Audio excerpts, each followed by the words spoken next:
Right, welcome aboard everyone, I'm Evil Tim and this is Let's Play Perfect Dark. So let's play Perfect Dark. Today we're going to wander around the Carrington Institute, learning of things and stuff.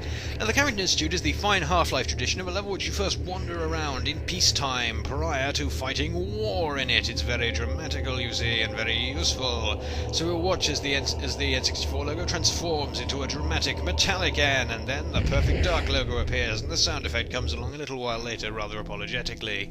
This is the special title screen that you win for beating the game.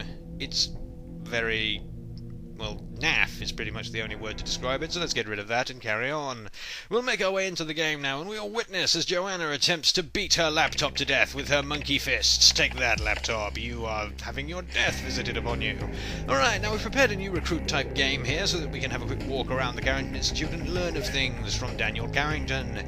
But because this is a new game, firstly we will have to set the controls to a real man's control setting, not that silly legacy stuff. No, we'll play it on 1.2, the Turok controls.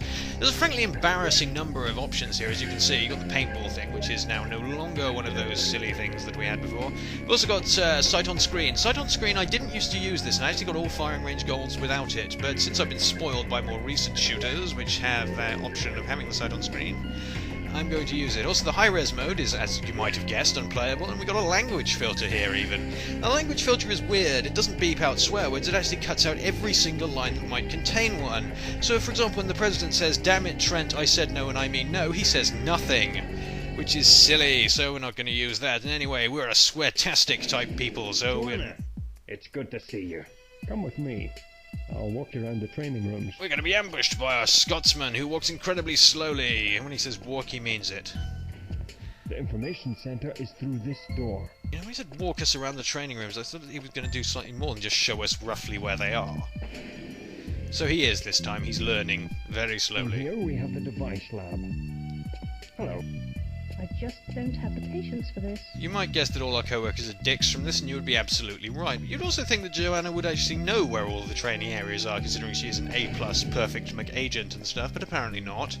She has to be told again, because she's thick. So here's another one. This leads to the simulant training room. That's great, Daniel! What's a simulant training room? Thanks, I guess. And here's the last one. We're gonna go in here. He's going to magic the door open with his face magic. Go him. So, where's this then? Where are we now? This is the firing range, Joe. A star agent. Stop interrupting him. He's off. I'm sure I don't need to tell you what to shoot at. Yes, it's over here. I'll shoot at him later. Actually, we're not going to shoot at him later. I'm going to do that in some other demo-type video. You can see we've got some reflections going on with those doors over there. Now, those doors won't be there the next time we visit this place, and they will be blasted out, and we'll be able to get into a tiny room there, which is virtually useless. The door leads down to the hangar. Great. Marvellous. Right. Okay, Joe. I'll leave you to prepare for the mission. And by prepare for the mission, what I mean is going to just wander around showing you stuff. Now, you might notice the Carrington Institute logo here is actually the Datadyne logo with half of 1D taken off. So perhaps the whole animosity between Carrington Institute and Datadyne is more to do with logo theft than anything else. You never know, really. But anyway, let's just pause that to ensure the quality of this recording, and then we'll go down here and I will start showing you around this place. So, through here we have the hangar. The hangar contains absolutely nothing useful. It contains this guy who is adjusting his genitalia as we speak. The weirdo. I want you to stop being dirty, that's what I want. Okay, so press this laptop. This laptop has the hangar information, which has the location information and the vehicle information, including pictures. Now, all that I'm going to be posting in the thread, so you don't have to worry about that. Just clean up, so don't make a mess. Oh, bugger off. Right, so pick up this hover crate. Press the B button next to the hover crate to grab it. ... Press the B button when crate grabbed to release it. That's the problem all these guys have in the Carrington Institute. They've been crate grabbed. It's terrible. It's an awful affliction. And there's a drone gun here. It's not firing because it's a nice drone gun, and this button here controls its niceness. It loves everything about us. Now, if you've guessed that you're going to end up coming down here in order to switch these things on, congratulations, you've played a video game before. So, through here we have this strange little loading dock area, which isn't really explained at all. We've got these shutters, and we've got these, like... We've got to be cautious here, apparently, of something, I don't know what.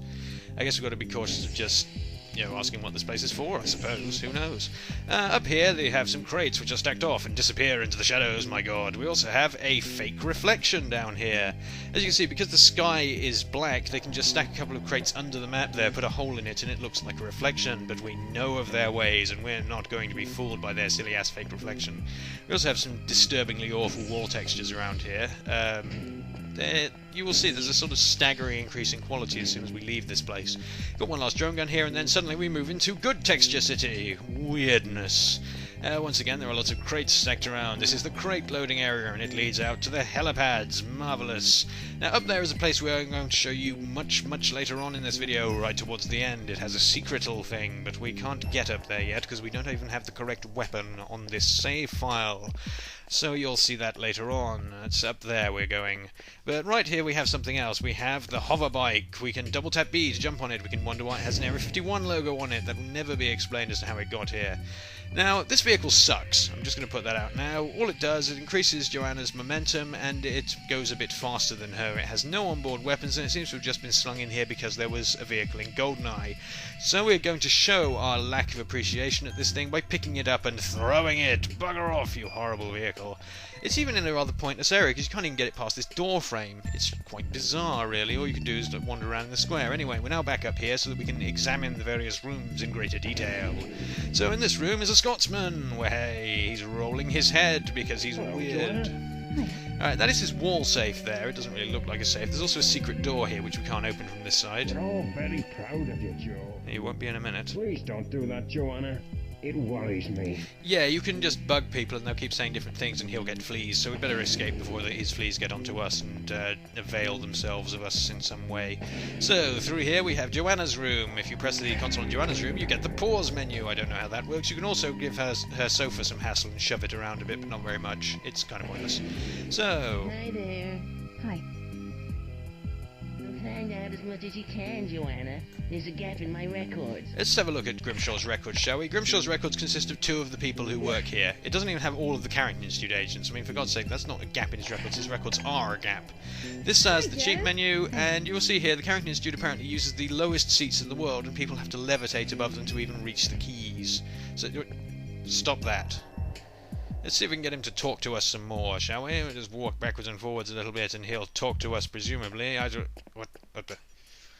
I'm going to go and file a complaint with an industrial tribunal over that one. Just give me a moment. Perhaps they'll let us do it in the device lab.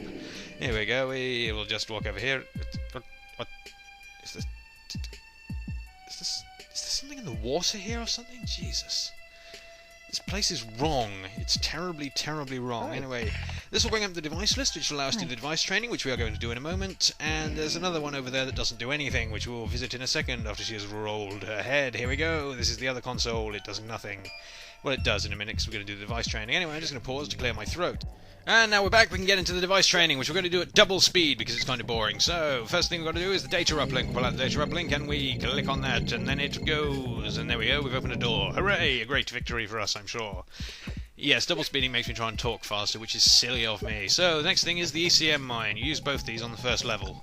But for those of you who haven't watched the first level video yet, this is still new and exciting, I'm sure. So, we've now done the ECM mine, which just consists of throwing it onto something. Now it's time for the cam spy, which opens doors by projecting a human-sized pulse of heat, apparently. Except this door, which it can't open. A ridiculous contraption. So we've got to pick it up and we've got to do it ourselves. Marvellous.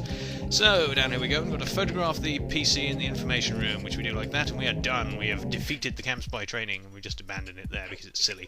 So, night vision now. Now I know where I'm going here, so I'm just going to turn the night vision straight on. Oh god, our eyes. Right, here we go. We're now in the night vision-y place. We can flick the light switch, and oh god, our eyes again. Apparently their greatest ambition is to turn all their agents blind. So the door decoder. Now I don't really understand why the door decoder is included in the training, given it works almost exactly like the data uplink. It's really just a test of whether your activate button works. So what we're going to do is put the door decoder there, and then we find this apparently an enemy door panel. Not really sure what that's all about. So now is the R-Tracker's turn to be sped through. Oh, shut up. Right, okay, so that will give us a little mini-map which shows us the way, and we must follow it in order to find the next thing, which is the IR scanner. Marvellous. I don't get why they don't give you any training for the drug spy or the bomb spy, which are the 2 cam spy variants, but they do give you training for the door decoder and the data uplink, which also work exactly the same. It's kind of stupid, really. So over here we found a hidden door. Hooray! We activated the hidden door and we have completed the training again. Marvellous.